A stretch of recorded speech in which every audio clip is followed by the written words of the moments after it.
In this lecture, we'll take a look at the prerequisites, methodology, and suggested way to learn this course. So let's take a prerequisites for learning this course. So it would be good to have a basic understanding of computing and cloud-based computing services. If not, you can still proceed with this course, but your learning curve will be slightly higher. You need a free tier Google Cloud account. We'll cover this as part of the lecture. Or if you already have a free tier Google Cloud account, you can use that as well. Willingness to spend time learning in detail about what is taught in this course. So note that this is a boot camp. So be prepared to explore and learn more on your own. We will be covering only the basics and in as fast and efficient manner as possible. Now let me take a moment to talk through the methodology of how this course is structured.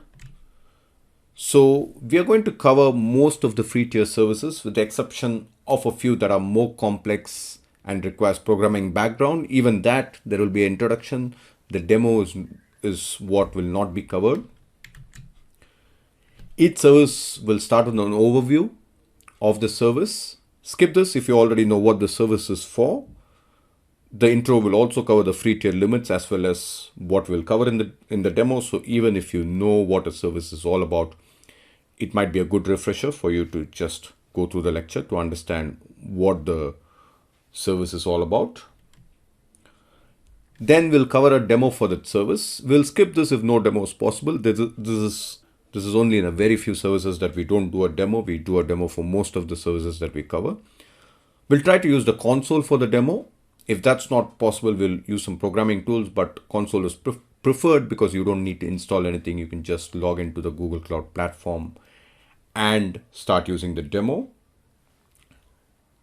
And note that we'll try to cover the service in the most basic way possible without getting bogged down into details. In other words, the demo is to show the service in action, but not go into all the details of how you can use the service, because that would probably take forever for each and every service. So we don't want to get bogged down into the details there. But if you're interested in a specific service and if you want to use it, of course, feel free to experiment and go deeper into a specific service as required. We'll cover the free tier products, that is 24 in total.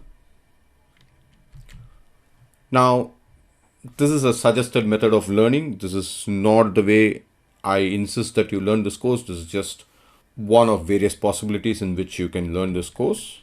So feel free to use what method works best for you. So there's several options depending on your knowledge level.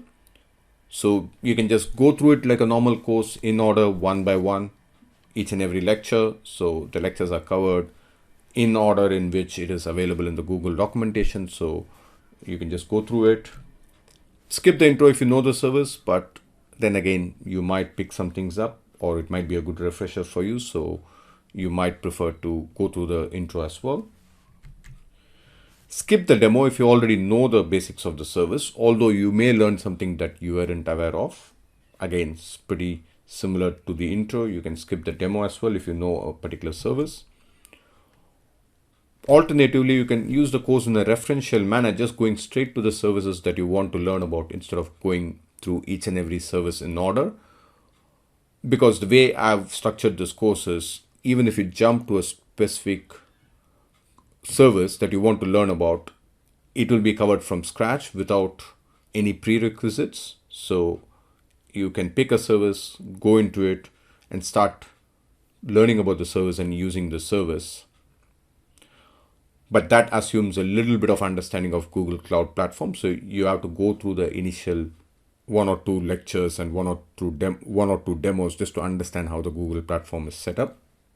Finally, don't feel pressured to rate the course.